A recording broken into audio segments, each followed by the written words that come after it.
Hey, hey, hey. Oh my gosh, are we excited because we have two amazing guest speakers that you're going to hear from today. And you might not have ever heard of this organization, but you should. You should. OSI can, and they do amazing things. We're going to let them tell you all about it, who they are, why they started this, and why you, the public, need to know and to pass it on to all those that you know who are in need of healing. Yes, because we've been blessed to be a part of these events, and we think that more people should know about them. So to take it over to you, lovely fellas. I guess we should say our names. That works too. Yeah. I'm Carolyn Charles. I'm the Director of Sales and Marketing, as well as an instructor and facilitator for the Equine Connection, the Academy of Equine Assisted Learning, Inc. Hi, everyone. My name is Carrie Fulmack, the founder of the Equine Connection, a master instructor, helping people globally around the world do what we do. It's the greatest job in the world because we get to work with horses and organizations just like OSI can. Now your turn, fellas. So let us know who you are and tell us a little bit about OSI can. Yes. All right, so I'm Mike Skinner. I'm the provincial coordinator for OSI can. I spent 32 years as a firefighter paramedic prior to being the provincial coordinator, and yeah, now I get to run this this fantastic program and support veterans and first responders across the province. Excellent. I'm Jason Trenum. I'm the provincial service coordinator for the program. So the first point of contact for people who reach out looking for services. I'm a retired 20-year veteran. I left the military in 2014. It's been a journey, but again, through connections and through my retirement and medical release, I've been fortunate enough to meet lots of peers that have been through the same type of struggles, and we've both connected at one of our local veterans organizations, and we were able to decide that there was something missing, and that was our goal, is to fix that and hopefully provide something of service to both veterans and first responders. Well, that's so wonderful. And can you explain to the people, what is OSI can? Like, what does it stand for? What's the meaning? Who does it help? Yeah, so the name OSI can is actually a metaphor for hope. So the rationale behind it was that if you remove the OS at the front, which would stand for operational or occupational stress, all it leaves is the self-determined intention, I can. So I can recover, I can find resources, I can be supported. I love that. I love that. So, and you guys aren't just military. No. By any means. Who can come to you? Men, women, all of the above? Yeah, the original program was started by myself, Jason, and a third friend of ours, David. David was a veteran, a former corrections officer, and a longtime police officer. When we started the program, the idea was we felt that there was a real lack of community-based support for first responders and places for veterans to come where they could actually have purposeful conversation about mental health. In the early days, we knew that we just wanted to create a space, and it was very much a grassroots initiative, thinking that, if we could find that neutral space within the community that didn't represent any one particular organization or any one particular part of the demographic, that we could then invite all people in who were interested and curious about, learning what their mental health meant or what recovery journey meant. And it really, in the beginning, we were asked a question like, how could you and Jason and David, with such different journeys and such different jobs, how could you consider yourselves peers? And the answer for all of us was quite simple. We never looked at the program or ourselves based on what uniform we wore. We looked at what the impacts of PTSD and the occupational stress injuries were on each of us. And we saw a lot of similarity, and that's what connected us and made us peers. I love that. Oh, I was just going to say, it's really interesting. You said PTSI, where a lot of people are very familiar with PTSD. So what was the change in why you went to injury instead of disorder? Yeah, clinically, it's still, in the DSM-5 and in the new literature, it's still called PTSD. But for many of us, the stigma of having a disorder often is a huge barrier for us finding help and support. A lot of us look at it as an injury. It's something that we can't come back from. It's something that you know, it can be healed with the right resources and supports and surrounding yourself with the right people. And because of that, there is an ability to move beyond that and experience things like post-traumatic growth. That's amazing. And it's just a different mindset on how you can move forward for those pieces as well. And I mean, I know we heard a lot from the groups that we worked with this weekend, that it really is that safe place that you give people. There's a relation that people feel safe in there. There's like-minded people who understand things in a different way. What kind of other activities or safe spaces do you provide for people? You want to talk about that? Sure. Your turn. He's the service guy. Yeah. The program offers, really, there's four main pillars. We offer peer support. So if there's anybody looking for connection and potentially some psychoeducational, not going to say classes, but settings where they can come in and hear perspectives from other people based on different topics. So there's that peer support would be the first pillar. Second would be the family supports, because there are family groups in the program. They're not as plentiful, and they're not as I'm not going to say well attended, but it's much tougher to get family members out to those groups. But we want to make sure that there is a space for them, and their groups may vary a little bit. They're a bit different than what we do within the peer demographic. But at least they're able to make that same type of connection with people that have someone in their lives who may or may not be struggling with an occupational stress injury or post-traumatic stress. Third pillar would be assistance with service dog acquisition. So we're partnered with an organization that provides dogs free of cost. Obviously, there's an eligibility requirement, and they are quite expensive if someone were to pay for one on their own. So they can be in excess of $25,000, $30,000. But the organization that we're partnered with has funding, and as long as the people that we refer to them are going through the steps and they meet the criteria, they're able to receive a dog at zero cost. That's phenomenal. And as you guys know, the fourth pillar is our equine assisted learning events that we host in partnership with great organizations like Equine Connection. It gives us an opportunity to provide that safe space for people that you mentioned earlier, but it also allows us to connect with the greater community and offer something that is different. And the entire weekend, as you know, offers other modalities of well-being, where they not only work with the equine piece, but they also do things like art therapy. We introduce a peer support group just to familiarize people that are considering attending what it may look like, and they could learn about mindfulness-based stress reduction, different meditation techniques, whatever it may be for that particular weekend. The weekends tend to vary, but the equine portion of the weekend, it tends to be very similar. Those are the four main pillars of the program. One of the things that we recognized early on in our journey, not us developing this, but hearing from peers express what was needed or what they lacked in their own journey.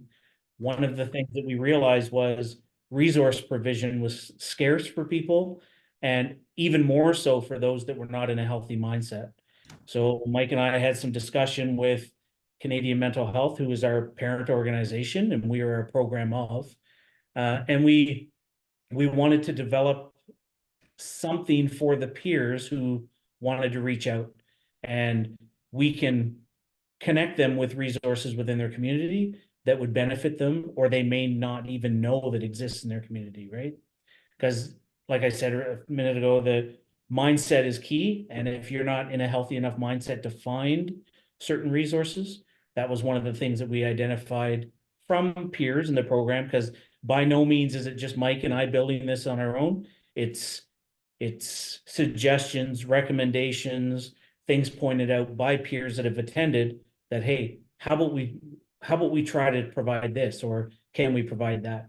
And that resource assistance was one of the things that we identified within the first year. I think that we started seeing the same thing happen over and over, and peers expressed a frustration for that point of their journey, right? That would definitely And I think be a huge one. that's a big piece. And I think a lot of different mental health situations is how do you find the help and where do you go to, and who's actually out there if you don't even know what to look for in the first place, right? So what you guys stand for is pretty phenomenal, and bringing people not only a safe place to be, but also other places that they can still continue to get help and resources as well. And that trust component, because Yeah. that is huge. There's been a lot of stories we've heard from obviously the organizations and people that we have worked with, when they've called for help, there be no help, or you're on a waiting list. Well, that doesn't help a person in that situation, in that moment of their life. But you guys are there, like, you seriously, You you're one answer of the phone. yeah, and you're one of the most amazing organizations we've had the pleasure of meeting, because you stand for everything that you say. We see it because we're a second event. Like, you're always, you don't just walk it, or you don't just talk it, you actually walk it, and you walk it with the people. When we first started this program, because we were all lived experience peers, and for people who don't maybe know what that term stands for, it means that we've all been impacted by PTSI and OSI. We all have our own story and our injury, and our own individual outcomes around that. And you know, because we've lived that journey, when we started this program, when the three of us sat down, we started to design from our own perspectives, because that's all we had to work from. You know, if I was going to go to this program, what would I need out of it? What would keep me coming? What would, you know, make me get in the car and go down and open that door? And so, you know, that's always been how the program has been built, is from that perspective. Is as the program grew and other communities came on board, then we were asking those communities, what do you need? As peers came in individually, we asked them, what did they need? And so every piece of every aspect of the program that you see today is built from that perspective. You know, barrier reduction was a huge thing for us. So in order, you know, if you want to come into our program, you don't need a referral. You don't need to be diagnosed. It doesn't cost you anything. You won't end up on a waiting list. You know, if you're looking for a resource that doesn't exist in the world that you're currently, you know, sort of operating in, we have resources that, you know, we can connect to people. And I'll give you an example. We have a partner program with an organization here in Alberta that provides access to family doctors, psychologists, and psychiatrists at no cost. For our clientele, for veterans and first responders who are coming in looking for a resource like that, we can offer them a 24 to 48 hour turnaround to get connected with those resources at zero cost. That's phenomenal. Holy, nobody can find a doctor in Alberta. I was going to say, I've been looking for months. The program is actually open to all Albertans, and it's called EASE Care, EASE Care. And yeah, it's, you know, access is virtual, but still it gives you that access to somebody, rather than just ending up on an endless wait list and, you know, waiting into oblivion to try and find a resource. When you get to a point where you can actually ask for help, telling somebody to wait for 6 weeks after that is a big ask, right? Because it took them long enough to get there in the first place, usually, or with the help they need now. So that's very impressive that you guys have those pieces put together. And that was a really important part for our groups as well, right? Is, you know, because these groups are developed from within the communities that they exist in, and they're supported by those communities. People who, you know, veterans and first responders who live in that area, you know, the idea is that you can go down to a neutral, safe space. You can open that door, and when you walk in to go to a meeting, what you find is a space that's owned by us, right? Meaning that no one else is there, nothing else is going on. You don't have to park in the back and come in the back door. Like, you can park in the front with your head held high, come in, be supported, find resources in an environment that truly is safe and as stigma-free as possible. So really, then, you are horses as well. Yeah. Yeah. Horses, no judgment and no lies. So I really think that's cool. It always comes back to the horse around these parts. It does. Even interesting enough, what in the world made you guys decide, even as a pillar, like this healing with horses? To us, everything in that mental wellness should be a part of an equine process in some way or another. Just because we've lived it for 16 years, we see what people do when they're with a horse. But why the heck did you guys decide to bring in healing with horses? The program originally started in Saskatchewan, and it was OSI Can Saskatchewan. And when Mike and I and a couple other peers identified that there was something missing in Alberta, we had created our own little peer group in the local community, and we had other people starting to come into the group from outside of our hometown. And then they were asking Mike and I and the other founder, I want to take this to Edmonton. I want to do this in Calgary. I want to do this in Fort McMurray and other communities. And we knew of other locations that were doing something similar, whether it was veterans coffee or first responder coffee or whatever it may be. And we realized, okay, we're just two, well, in blunt, we're just two dudes. And how do we expand this? And fortunately, Mike had a connection with someone that he worked with, and he recommended contacting OSI Can Saskatchewan. So we used our first community donation to go to Saskatchewan, participated in a weekend seminar, and we learned about the program. And the program had already had Healing with Horses events, and they do vary province to province and event to event, like I mentioned. But when Mike and I started talking to peers about what would be good at these events, a big thing that was identified was keep it simple. We didn't want to rile up any trauma. We didn't want to do too much that was going to impact people, rather focus on the simple things, right? And it shouldn't be an incredibly heavy weekend, but it should still be an educational week. So that's why here in Alberta, we made it a point to do things like the art therapy that's going on right now, or the mindfulness-based stress reduction, whatever it may be for that particular weekend. And we're always welcome to other providers coming to us and saying, hey, if you're interested, we could provide a hour-and-a-half block of my discipline, whatever that may look like, whether it's yoga, whether it's meditation practice, whatever it could be. So yeah, so really that's how OSI Can Alberta incorporated the Healing with Horses events. And we call them Healing with Horses recovery events, because it truly is a weekend of recovery and self-discovery, right? So sure is. And yay to Saskatchewan, go cleaner or Rough Riders. I thought you got stuck on that for a second. I'm like, you can sing that. No, I love Saskatchewan. I was born there. It all works. I just want to add that, one of the things I've learned from coming to a number of these events right now is that, figuratively, a lot of us who struggle with PTSD and OSI, we are very much like those horses, right? Safety is everything for us. If we're not surrounded and feel completely safe, then we always feel vulnerable.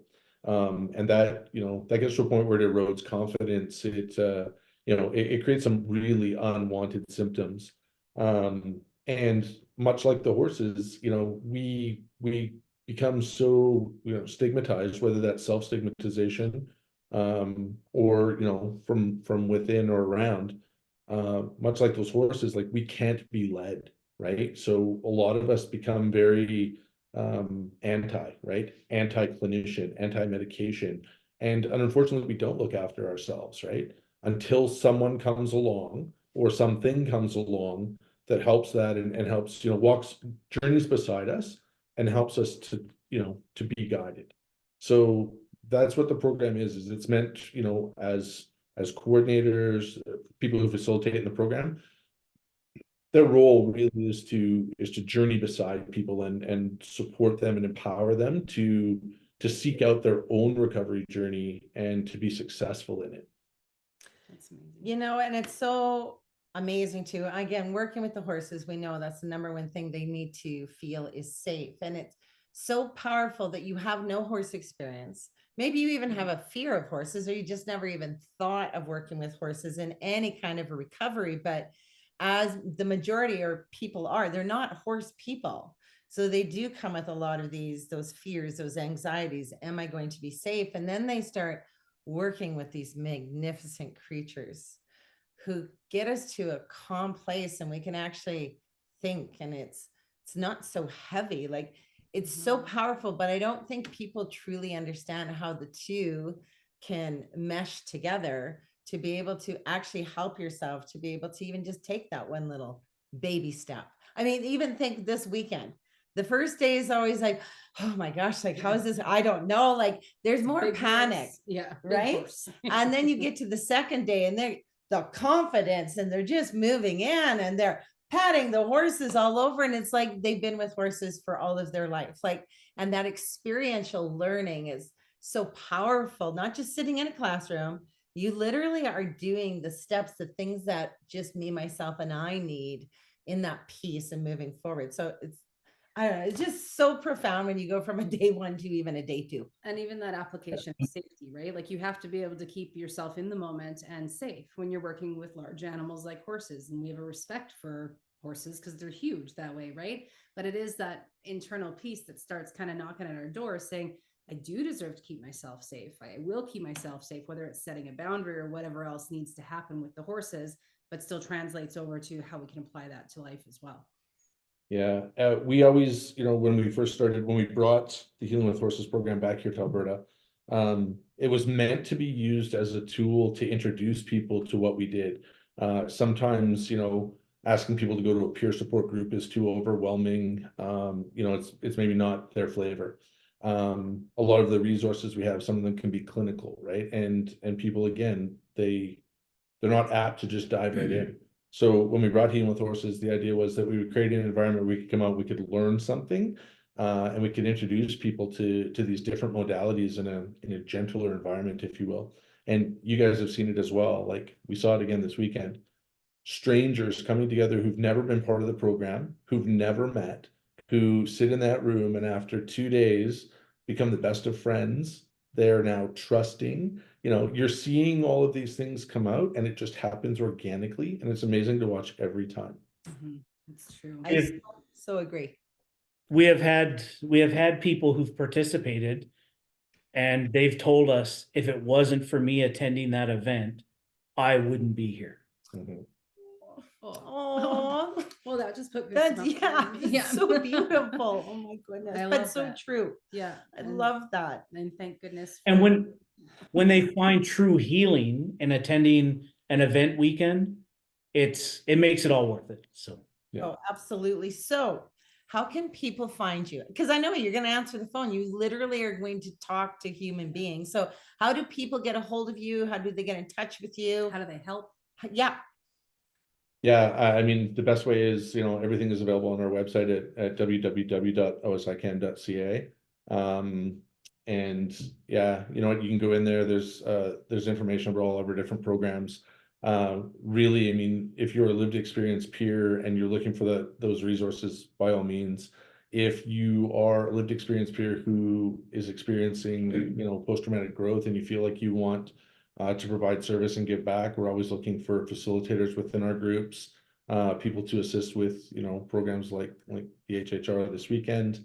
There's funders and donors out there who, if they have a passion for supporting veterans and first responders, we always love to hear from them as well. Nice.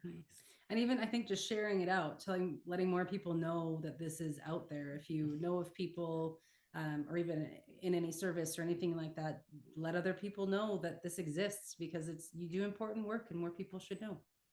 Our demographic of people that we serve, it truly is very broad. It's not just your typical EMS, fire, police, and veterans.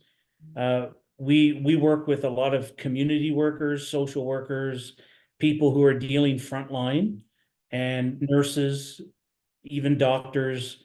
We have people from all walks of life who are in service to their community, who may be struggling, right? So the brush is very broad, no pun intended, with our therapy going on right now. Yeah, exactly. Really very broad with the people that we serve. So and I was going to say too that because we're a program of Canadian Mental Health Association Alberta, people who do come to our program may be seeking services that are not necessarily part of our demographic. We will always make sure that they're connected to resources that exist within the province through other organizations and outlets. assistance for all Albertans, whether we're handing them to someone in Canadian Mental Health or some other organization that may be able to help.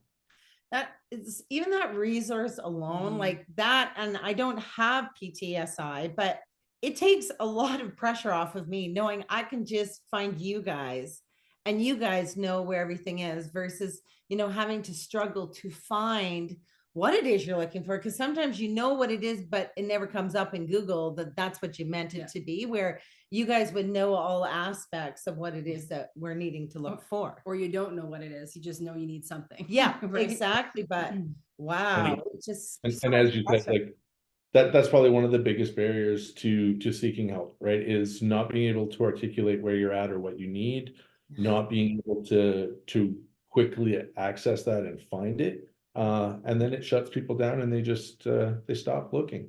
Yeah, it's very true. When you try stuff or the regular stuff that you think you know what you're supposed to do, and then it doesn't work out, it's very disheartening, and people feel there is no hope sometimes. So to know that there's people like you out there that you're giving out hope every day for people, that's a lovely and reassuring feeling to know there's people like you in this world. You guys are the good guys on this earth. Thank you. Thank you. Well, I hope we'll put up your website on this as well, but it is again OSICan.ca. Was that correct? Yep. Perfect. And you select the appropriate province that you belong from, or you belong to, right? Oh, Yeah. perfect. Even There's broken a down multiple that way. multiple choices. If you're from Saskatchewan, click the Saskatchewan button. Alberta. Yeah, and Yeah. that makes perfect sense to do it that way. It does actually, instead of having to go through all this rigmarole. See, that's chaotic. I see the anxiety already. Yeah.